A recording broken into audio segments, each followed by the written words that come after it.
The massive Zephyrian warship Dominion's fist hung in space like a dark metal mountain. Its hull stretched for 3 kilometers, covered in weapon ports and armor plating that had never known defeat. Admiral Vextar stood on the bridge, his forearms crossed behind his back, watching the view screen with satisfaction. 3 small human vessels had wandered into what was now Zephyrian territory. Pathetic, he muttered, his translator converting the words into the standard Imperial language. The human ships looked like toys next to his mighty dreadnought. One appeared to be hauling cargo containers. Another seemed designed for exploration. The third was so small it might have been a personal transport. "Sir," reported his communications officer, "we are receiving a response to our ultimatum." Admiral Vextar straightened his ceremonial armor. This was always his favorite part. The moment when a new species realized they had encountered the mighty Zephyrian Empire, the terror in their voices, the desperate pleas for mercy, the inevitable surrender. "Put them on screen," he commanded. The main viewer flickered to life, showing the bridge of the lead human vessel. A female human sat in the captain's chair wearing a simple blue uniform. Her hair was pulled back in a practical style and she had laugh lines around her eyes. The nameplate on her ship read Lucky Strike. "This is Commander Sarah Chen of the Terran cargo vessel Lucky Strike," the human said. "Did you just tell us to surrender our ships and prepare to be conquered?" "That is correct," Admiral Vextar replied, puffing out his chest. "I am Admiral Vextar of the Zephyrian Galactic Empire. You have entered Imperial space without permission. Your vessels and crews now belong to the Empire. Prepare to be boarded." The human captain stared at him for a moment. Then something unexpected happened. Her lips began to twitch. Her shoulders started to shake. And then Commander Sarah Chen began to laugh. Not the bitter laugh of despair. Not the mad cackle of someone who had lost their mind. This was genuine, delighted laughter, the kind someone makes when they hear a really good joke. "Oh my," she said, wiping her eyes. "You want to what now? Sorry, could you repeat that? I want to make sure I heard you correctly." Admiral Vexitar's mandibles clicked in confusion. "I said you are now subjects of the Zephyrian Empire. Your resistance is futile. Submit or be destroyed." This only made the human laugh harder. She turned to someone off screen. "Hey Mike, you need to hear this. This guy says we're now part of something called the Zephyrian Empire." Another human voice could be heard in the background. "The what now?" "I know, right?" Commander Chen turned back to the screen. "Look, Admiral." "What was it?" "Vextar? That's a really impressive ship you've got there. Must have cost a fortune. But I think there's been some kind of misunderstanding." The Zephyrian bridge fell silent. In 800 years of conquest, no species had ever responded to an Imperial ultimatum with amusement. Admiral Vextar's translator unit began making confused beeping sounds as it tried to process the human's tone. "There is no misunderstanding," the Admiral said slowly. "The Zephyrian Empire has claimed this system. All inhabitants are now Imperial subjects. This is how conquest works." "Conquest?" Commander Chen's eyebrows shot up. "Oh, honey, no.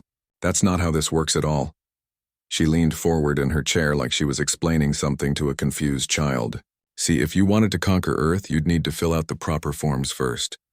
Have you contacted the Department of Alien Affairs?" "The what?" "Department of Alien Affairs. They handle all the first contact stuff. Well, I think they do. To be honest, they only started that department last month after we picked up some weird signals from your direction. Pretty sure it's run by one guy named Dave who used to work in the post office." Admiral Vextar felt his 4 hearts beginning to race. This was not going according to the standard conquest protocol. "Forms, you speak of?" "Paperwork." "Oh, absolutely. Earth runs on paperwork. You can't just show up and declare conquest. There's a process. Applications to review. Environmental impact studies. You'll need to prove you can provide better healthcare than our current system, which shouldn't be too hard, but still, lots of boxes to check." The Admiral's tactical officer leaned over and whispered, "Sir, this could be a delaying tactic while they summon their war fleet." Admiral Vextar nodded and activated his ship's long-range sensors. Surely Earth was mobilizing its defenses. Surely somewhere in this system, a massive human armada was preparing for battle. The sensors found nothing. A few small research stations, some mining operations on the outer planets. Earth itself seemed to be going about its normal business. Ships were launching and landing on schedule. The planet's communication networks carried the usual traffic of a peaceful civilization. "Where's your military?" Admiral Vextar demanded. Our what now? Commander Chen looked genuinely puzzled. Oh, you mean like the Navy? They're around somewhere, probably playing war games near Jupiter. Why? Do you not understand? Your world is under attack! This sent Commander Chen into fresh fits of laughter. Attack from you three? She gestured vaguely in the direction of the Zephyrian fleet. Sweetie, you've got one ship. A really big, scary-looking ship, I'll give you that. But it's just one ship. One ship? Admiral Vextar sputtered. This is the flagship of Battle Fleet 7. Behind me follow 200 vessels of war. Commander Chen squinted at her sensors. Huh, I'm only reading one ship. Are the others cloaked or something? She paused and turned to her crew. Jenny, run a deep scan. See if there are any other ships hiding behind this guy. A few moments later, another human voice called out, Negative, Captain. Just the one big ship, though it is really, really big. Well, there you go, Commander Chen said cheerfully. Just the one ship. Look, Admiral, I don't want to be rude, but I've got a schedule to keep. These medical supplies need to get to the Centauri colony before their flu season starts. How about you fill out the proper forms? Submit them to Dave at the Department of Alien Affairs, and we'll get this whole conquest thing sorted out through proper channels. Admiral Vextar stood frozen on his bridge. Around him, his crew watched in fascination, as their supreme commander was defeated not by weapons or tactics, but by bureaucracy and good humor. This is not how conquest works, he finally managed. Well, maybe that's the problem, Commander Chen replied. You guys have been doing conquest wrong this whole time. Anyway, I really do need to get going. Nice meeting you, Admiral. Hope to see you around. The transmission ended, leaving the bridge of the Dominion's fist in stunned silence.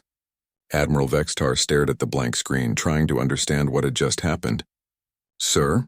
His tactical officer asked quietly. What are your orders? The Admiral looked around his bridge at the confused faces of his crew. In his long military career, he had conquered 47 worlds. He had reduced entire civilizations to rubble. He was the terror of the outer spiral, and he had just been politely dismissed by a cargo hauler captain who was worried about flu medicine. Find me this Department of Alien Affairs, he said finally. Sir? You heard me. Find this Dave person and get me the forms. 3 days later, Admiral Vextar found himself in the most humiliating position of his military career. He was filling out forms.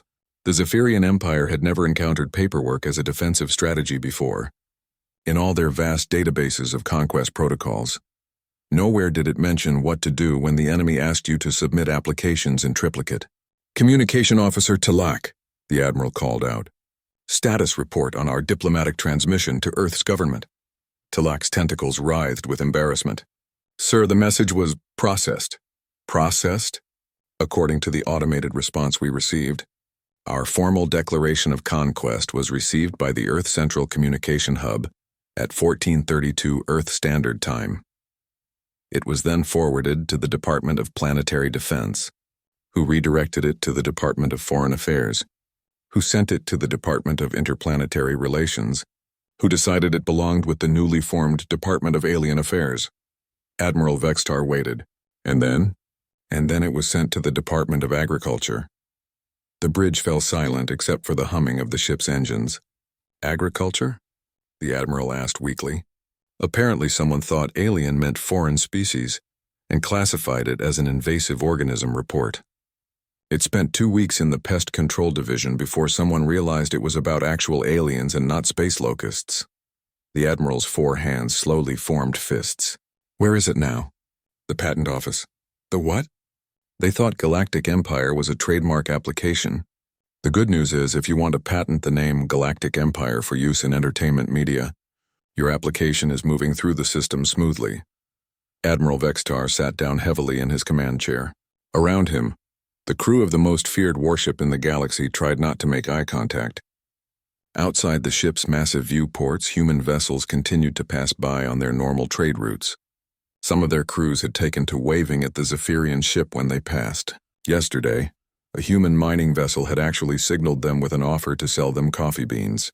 The transaction had gone so smoothly that Admiral Vextar now had a cup of the strange human beverage sitting on his command console. He had to admit it was quite good. Sir, reported his tactical officer, we're receiving another transmission from Earth. Please tell me it's their military command surrendering. No, sir. It's someone named Dave. Admiral Vextar perked up. Dave from the Department of Alien Affairs? That's what he says, sir. The main screen flickered to life, showing a middle-aged human man sitting in what appeared to be a converted storage closet. Behind him, boxes labeled office supplies were stacked to the ceiling. He was wearing a rumpled shirt and had the tired expression of someone who had recently been promoted far beyond his comfort zone. Hello there, Dave said, squinting at the screen. Is this the, He looked down at a piece of paper. The Zephyrian Galactic Empire? I am Admiral Vextar, Supreme Commander of Battle Fleet 7, Herald of the Imperial Will and bringer of— Yeah, okay, great, Dave interrupted, clearly not paying attention. Look, I got your conquest form here. There are some problems with it. Admiral Vextar blinked. Problems? Yeah, you didn't fill out sections 12 through 47. Those are the environmental impact assessments. If you're planning to conquer Earth, we need to know how it's going to affect local wildlife. Also, you left the reason for conquest field blank. Reason? The Admiral's voice rose an octave. Because we are the Zephyrian Empire. We conquer because it is our nature. Because we are superior beings destined to rule the galaxy. Dave stared at him blankly. Okay, but you need to be more specific. Are you conquering for resources? Strategic location? Is this a cultural expansion thing? The form needs details. Admiral Vextar looked around his bridge helplessly. His officers avoided his gaze. It's conquest! That's what empires do. Look, buddy, Dave said, leaning back in his chair. I used to work at the post office. You know how many packages got lost because people didn't fill out the forms correctly? I'm not letting Earth get conquered because of incomplete paperwork. Fill out the forms properly, submit them to the review board, and we'll get back to you in 6 to 8 weeks. 6 to 8 weeks? Could be longer. We're still setting up the review process. To be honest, you're our first conquest application. We might need to create a whole new department just to handle this stuff. The transmission ended, leaving Admiral Vextar staring at a blank screen once again. Around him, the mighty bridge of the Dominion's fist felt more like a floating office building than a weapon of war. Sir, his communications officer said carefully, we're receiving multiple signals from human vessels requesting to dock with us. For what purpose? They want to trade, sir. Apparently word has gotten out that we have exotic alien technology. 3 different human merchants are offering to exchange coffee, chocolate, and something called pizza for tours of our ship. Admiral Vextar put his head in his hands. In the distance, a human passenger liner was slowly cruising past, its passengers pressed against the windows taking pictures of the Zephyrian warship. He could see camera flashes going off like tiny stars. There's more, sir, his officer continued. The mayor of something called Cleveland has sent an official invitation for you to visit Earth as their honored guest. Apparently they're planning some kind of parade. A parade? For first contact, sir. They want to celebrate meeting their first alien species. The mayor says it will be the biggest party Cleveland has ever thrown. Admiral Vextar stood up slowly and walked to the main viewport. Outside, a small human scout ship was drifting nearby. He could see the pilot inside, a young human woman who noticed him watching and gave him an enthusiastic thumbs up. 800 years of military tradition, 47 conquered worlds, a reputation that struck fear into the hearts of 100 species. And now he was being invited to a parade by the mayor of Cleveland. His communication officer spoke up again. Sir, we're also receiving a message from the Earth Tourism Board. They're offering to set up guided tours of our ship for human visitors. They say they can guarantee at least 1,000 visitors per day and we'd get 40% of the ticket sales. Ticket sales? Apparently humans will pay money to look at aliens, sir. It's a business opportunity. Admiral Vextar stared out at the stars, wondering how his life had come to this. Somewhere out there, the Zephyrian Emperor was waiting for news of another successful conquest.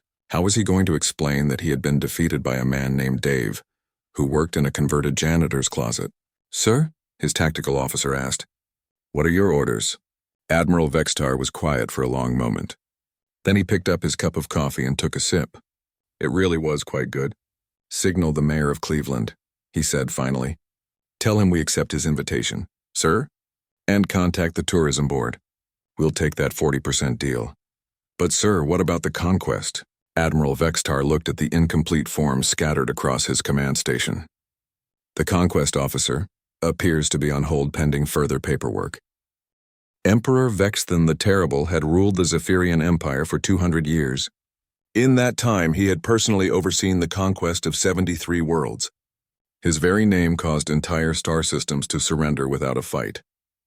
He was death incarnate, wrapped in ceremonial armor that had been forged from the weapons of his defeated enemies, and right now he was wearing a foam finger that said, Earth Number 1, while trying to figure out how to eat something called a corn dog. Your Imperial Majesty, said his aide nervously, perhaps we should return to the flagship. This celebration seems to be getting out of hand. Emperor Vexthan looked around at the chaos surrounding him. When he had arrived at Earth with his grand fleet of 200 warships, he had expected terror, panic, the usual collapse of civilization that accompanied an imperial visit.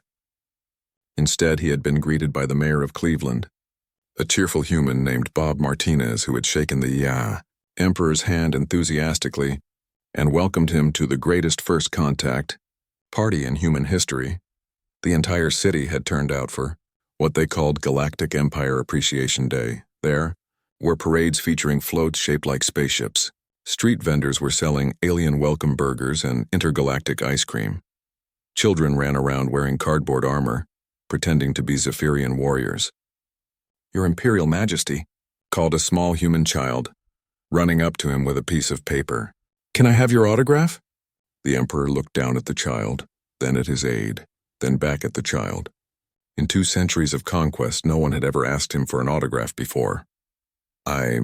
What is an autograph? He asked. You write your name on my paper, the child explained excitedly. My friend Jimmy got one from that tall alien over there, and now I want one too. The Emperor looked in the direction the child was pointing. His Supreme Admiral, Kexford the Destroyer, was sitting at a picnic table surrounded by human children. Someone had given him a paper hat that read, Birthday Boy, and he was awkwardly signing coloring books. Please? The child asked again, holding up the paper. Emperor Vexthan the Terrible, Scourge of 1,000 Worlds, Terror of the Outer Spiral, took the paper and carefully wrote his name. The child squealed with delight and ran off to show his friends. Sir, his aide whispered urgently, this is not how conquest is supposed to work.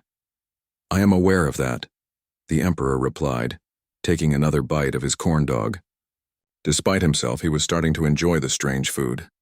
But tell me, Commander Zixtal, do you see any signs of fear? The aide looked around nervously. A group of humans had set up a stage where they were performing what they called alien music, apparently their interpretation of what Zephyrian battle songs might sound like. It was completely wrong, but the enthusiasm was impressive. Nearby, a news crew was interviewing one of the Emperor's generals about the cultural exchange potential of galactic relations. No, sir, Commander Zixtal admitted. But surely this is just an elaborate deception. They must be preparing their military response. Must they? The Emperor watched as a human teenager approached one of his most feared battle commanders and asked if he wanted to try something called a funnel cake. The commander, who had personally conquered 12 worlds, nodded enthusiastically. Commander, do you remember the Altarian resistance? Of course, sir. Took us 3 years to break their will. And the siege of Proxima Colony? 5 years of bitter fighting before they surrendered. And how long have we been here? 4 hours, sir. And in those 4 hours, how many of our soldiers have been offered food, entertainment, and friendly conversation? Commander Zixtal paused to count. All of them, sir. Emperor Vexthan nodded slowly. Commander, I have conquered 73 worlds. I know what resistance looks like. I know what defiance sounds like. I know the difference between a trap and, he gestured around at the festival, and whatever this is. But sir, they haven't surrendered either. No, the Emperor agreed. They haven't. Do you know what they've done instead? Sir? They've made us part of their celebration. A brass band struck up nearby, playing what was supposed to be the Imperial March but sounded more like a polka. The crowd cheered and began dancing. Several of the Emperor's own officers had joined in, though they clearly had no idea what they were doing. Your Imperial Majesty, called Mayor Martinez, approaching with a wide smile and another foam finger. How are you enjoying the festival? It is, the Emperor paused, searching for words. Unique. Wait until you see the fireworks tonight. The City Council voted to make this an annual celebration. Galactic Empire Day, they're calling it. You'll have to come back next year. The Emperor blinked all four of his eyes. Come back? Of course. You're part of the community now. Actually, the city council was wondering if you'd be interested in a sister planet relationship. Cultural exchange programs, trade agreements, that sort of thing. Nothing fancy, just friendly cooperation. Emperor Vexthon stared at the mayor. You want to establish diplomatic relations with the Zephyrian Empire? Well, sure. Why wouldn't we? You seem like nice folks. A little formal maybe, but that's okay. We can work with formal. The Emperor's aide leaned over. Sir, this could be the opening we need. Once we establish diplomatic relations, we can work from within to what, Commander? The Emperor asked quietly. Conquer a people who greet invasion fleets with parades. Subjugate a species that offers friendship to their conquerors. Destroy a civilization that sees us as honored guests rather than threats. But sir, the conquest protocols... Commander Zixtal, in your military experience, what is the primary goal of conquest? To expand imperial power and control, sir. And what is power? The aide thought carefully. The ability to influence others, sir. Excellent. The Emperor gestured around the festival. And tell me, Commander, in the last 4 hours, have these humans influenced our behavior? Commander Zixtal looked around at the Zephyrian soldiers laughing with human children, sharing food with human families, and participating in human customs. Yes, sir, they have. Indeed they have. Without firing a shot, without threats or demands, they have turned our invasion fleet into guests at their party. They have transformed our conquest into their celebration. They have made us want to be here. A group of human musicians approached the Emperor's location and began setting up their instruments. We'd like to play the Zephyrian national anthem, one of them called out. We found it on your public broadcasts and tried to learn it. Hope we don't butcher it too badly. They began to play, and while it wasn't quite right, it was recognizable. And more importantly, it was played with respect and genuine effort to honor Zephyrian culture. Emperor Vexthon felt something he hadn't experienced in 2 centuries of rule. He felt welcomed. Mayor Martinez, he said finally, tell me more about this sister planet relationship. Well, the mayor said, settling into a nearby chair, we were thinking about student exchange programs. Maybe some joint research projects, cultural festivals like this one. Nothing that would interfere with your empire stuff, of course. Just neighbors being neighborly. The emperor of the most powerful military force in the galaxy listened as a small-town mayor outlined a proposal for friendship. And for the first time in his long reign, he found himself genuinely interested in what someone else had to say. This could work, he said quietly. Sir? His aide asked, confused. Emperor Vexthon the Terrible smiled behind his ceremonial mask. Commander, I think we may have just discovered something more powerful than conquest. What's that, sir? Invitation. Admiral Vextar had reached his breaking point. 3 weeks of parades, cultural exchanges, and diplomatic discussions had gotten him nowhere. The humans remained unconquered, unbowed, and frustratingly cheerful about the whole situation. It was time for more direct action. Attention Earth, he broadcasted from his flagship, his voice carrying the full authority of Imperial command. The Zephyrian Empire challenges your species to ritual combat. Choose your greatest warrior to face our champion in single battle. When we are victorious, your world will acknowledge Imperial superiority and submit to our rule. The response came back within hours, not from Earth's military command or their mysterious Department of Alien Affairs, but from something called the Earth Sports and Recreation Commission. Hello there, came the cheerful voice of a human woman. This is Janet from the ESRC. We got your challenge message and we're super excited. It's been ages since we had a good old-fashioned trial by combat. We've selected our champion and we're ready whenever you are. Admiral Vextar allowed himself a moment of satisfaction. Finally, humans would understand the true power of the Empire. Excellent. We will send coordinates for the battle site. Your warrior will face Caxthol the Unstoppable, our bioengineered champion. He has never known defeat. Oh, that sounds wonderful. Our champion is really looking forward to it. Fair warning, though, she's pretty competitive. She? Admiral Vextar paused. Your champion is female? Yep. Ethel Rodriguez, 73 years old, retired mixed martial arts instructor from Newark, New Jersey. 5'2", 120 pounds of pure determination. She runs the Thursday evening self-defense class at the community center. The bridge fell silent. Admiral Vextar's communications officer checked their translation systems twice to make sure they had heard correctly. "Did you say 73 years old?" the Admiral asked weakly. "Sure did. Don't let that fool you, though. Ethel's been doing martial arts for 50 years. Black belt in 6 different disciplines. Last month she threw a purse snatcher through a storefront window. The guy was half her age and twice her size." Admiral Vextar looked over at Kexthul, who stood 9 feet tall and massed 400 pounds of enhanced muscle and cybernetic implants. The creature had been bred for war, trained from birth to kill and equipped with the finest combat technology the Empire could provide. "This must be some kind of joke," he muttered.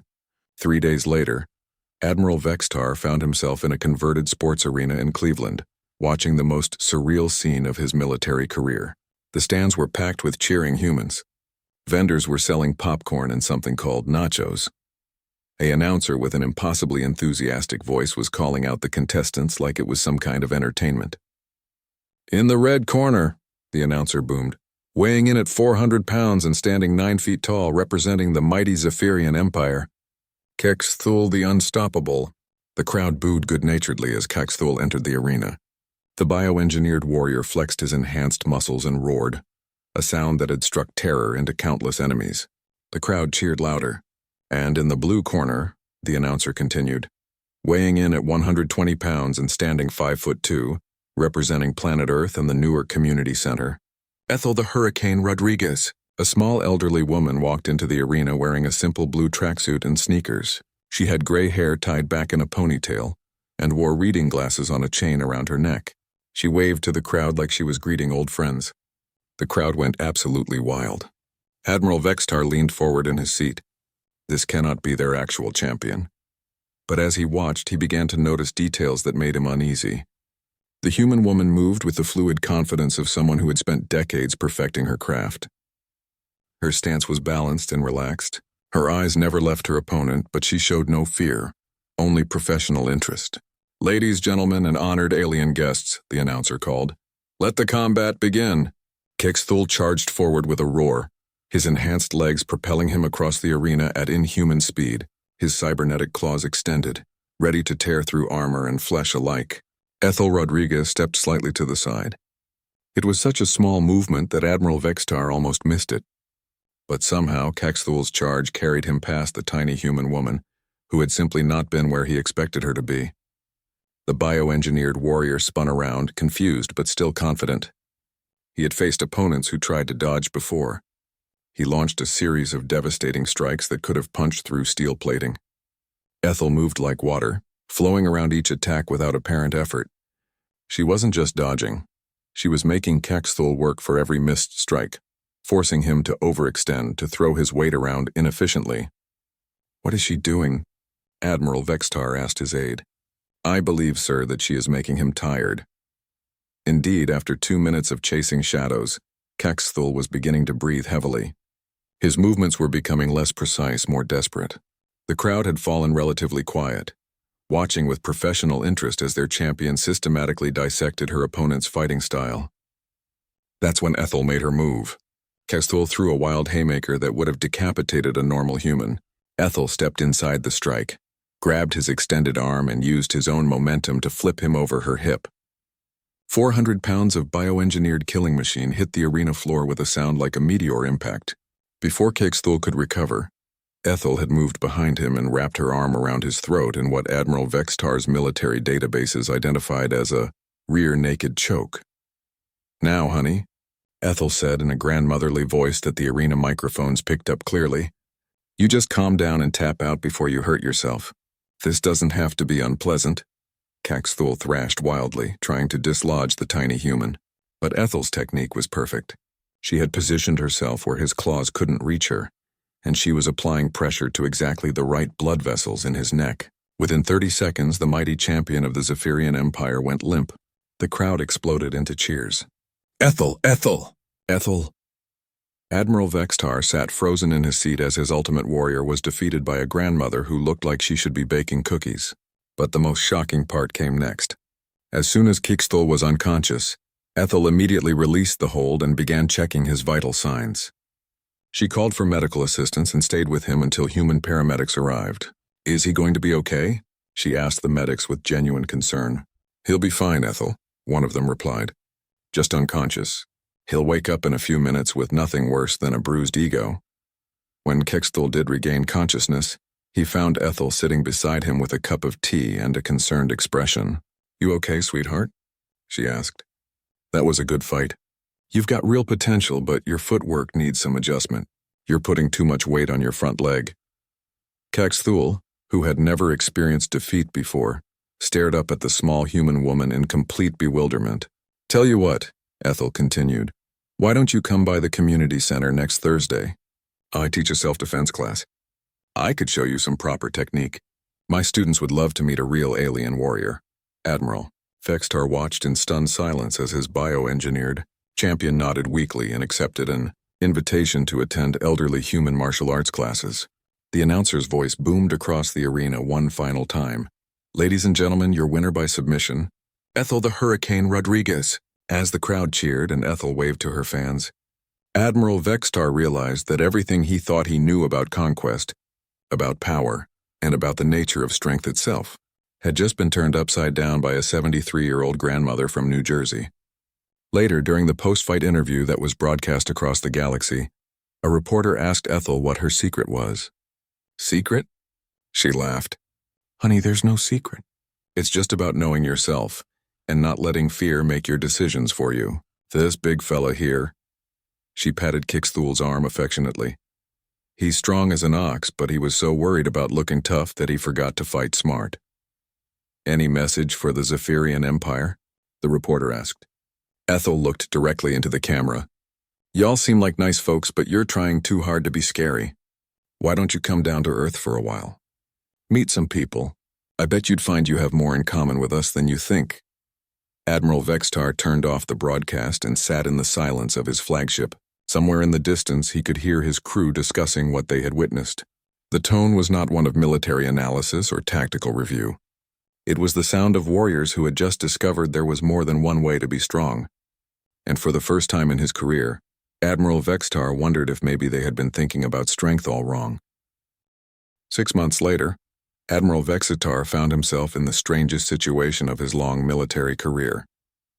He was sitting in a conference room on Luna Station, wearing his full ceremonial armor and drinking coffee from a mug that read, World's Okayest Boss, while listening to a human explain why the Zephyrian Empire should consider a complete organizational restructure. The problem, said Dr. Sarah Kim, a human organizational consultant who somehow had more experience running large-scale operations than most imperial admirals, is that your empire is structured like a military campaign that's been going on for 800 years. That's not sustainable long-term. Emperor Vexthan, who had traveled to Earth personally for these negotiations, leaned back in his chair. He had traded his intimidating battle armor for what humans called a business suit, though he had insisted on keeping his ceremonial sword. Explain. Well, think about it, Dr. Kim continued, pulling up a holographic chart. You've got 200 subjugated species, 847 star systems, and a bureaucracy that exists solely to maintain military conquest. But what happens when you run out of things to conquer? We find more things to conquer, Admiral Vextar said automatically. But why? Asked Dave from the Department of Alien Affairs, who had been promoted to Secretary of Interstellar Relations and was now wearing an actual suit instead of sitting in a converted closet. What's the endgame here? You conquer the entire galaxy and then what? Sit around being really in charge of everything? Emperor Vexthan opened his mouth to respond, then closed it again. In 800 years of imperial expansion, no one had ever asked him what the point was. I mean, Dave continued, what do your people actually want? Not the Empire, but like regular Zephyrian citizens. What makes them happy? The Emperor looked around the conference table at his advisors. They all wore the same confused expression. We never asked them.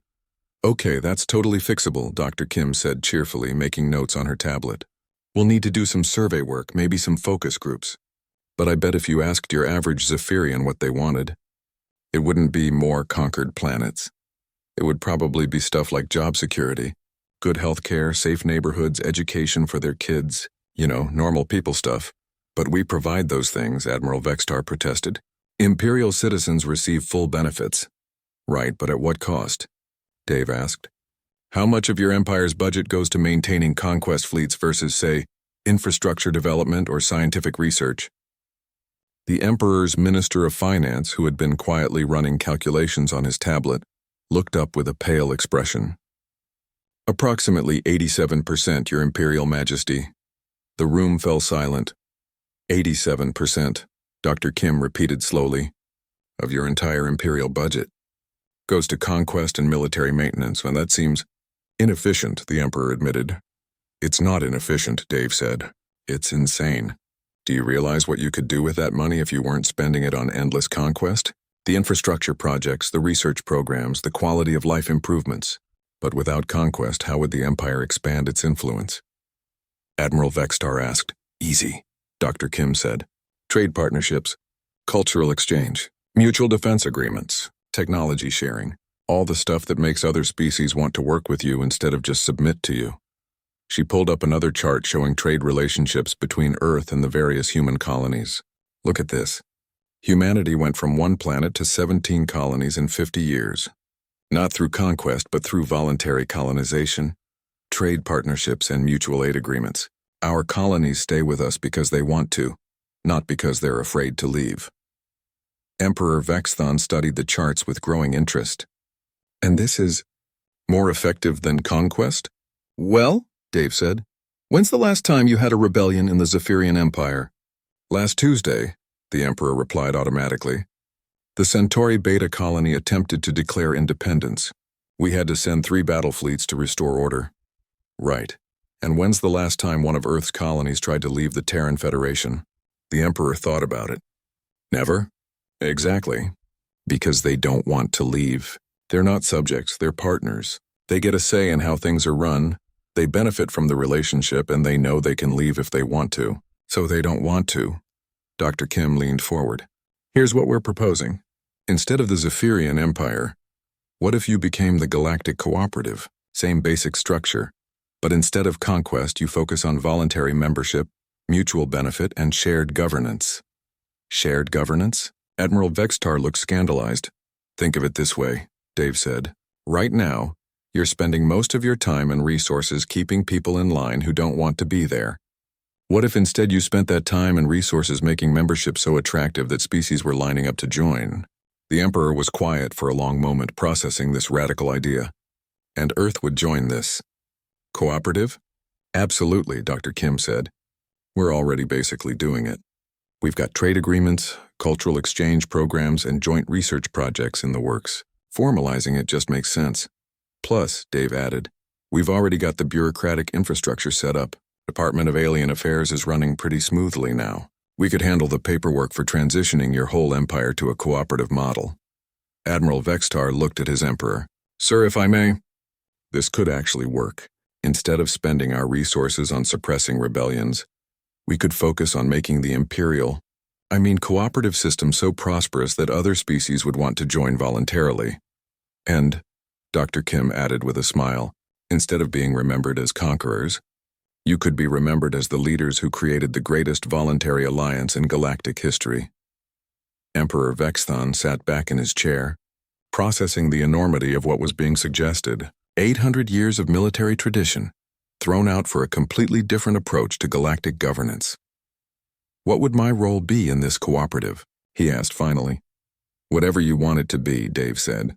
President, Chairman, Chief Executive Officer. Though personally, I'd suggest Regional Manager for the Outer Spiral Division. It's got a nice ring to it, and you'd have a lot more autonomy to implement positive changes. Regional Manager, the Emperor repeated thoughtfully. Plus, Dr. Kim added, better benefits package. The cooperative would provide full health care, education benefits for your family, 4 weeks paid vacation, and a retirement plan. Paid vacation? When's the last time you took a vacation, Your Imperial Majesty? Dave asked. The Emperor thought about it. Never. Emperors don't take vacations. Regional managers do, Dr. Kim said cheerfully. How does 2 weeks on the beaches of Titan sound? All expenses paid. No conquest reports to file, no rebellions to suppress. Just relaxation and family time. For the first time in 200 years of rule, Emperor Vexthon the Terrible smiled, really genuinely smiled. "When do we start?" he asked. 3 months later, Admiral Vextar, now Director of Security for the Galactic Cooperative, sat in his new office on Luna Station. Through his window, he could see Earth hanging in space like a blue and green jewel. His desk was still covered with reports, but instead of conquest summaries and rebellion suppression updates, he was reading applications from species who wanted to join the cooperative voluntarily. His coffee mug still read "World's Okayest Boss," but now he wore it as a badge of pride rather than ironic amusement. A soft chime indicated an incoming message. It was from Ethel Rodriguez. "Hi, sweetie," her recorded voice said. "Just wanted to let you know that Kixthel is doing great in the self-defense classes. He's really got a natural talent once he stopped trying to be so scary all the time. He's even thinking about becoming an instructor himself. Hope you're settling into the new job, okay? Don't work too hard." Vextar smiled and leaned back in his chair. Outside his window, human and Zephyrian ships moved together in busy trade routes carrying goods and passengers between Earth and the former Imperial worlds. He had spent his entire career trying to conquer humanity through force, intimidation, and superior firepower. In the end, they had conquered him with kindness, friendship, and better health insurance. And honestly, he had never been happier. His communicator chimed with another message, this one from Emperor. "No, Regional Manager Vexton. All department heads meeting at 2 o'clock to discuss the application from the Andromedan Trade Union. Also, don't forget the company picnic is next Friday. Dave says they're having a baseball tournament and wants to know if you can put together a Zephyrian team." Vextar chuckled and made a note in his calendar. A year ago, he had commanded the most feared military force in the galaxy. Today, he was trying to figure out the rules of baseball. It was, he reflected, a significant improvement. The Galactic Cooperative was turning out to be everything the Empire had failed to be. Efficient, prosperous, and most importantly, something people actually wanted to be part of.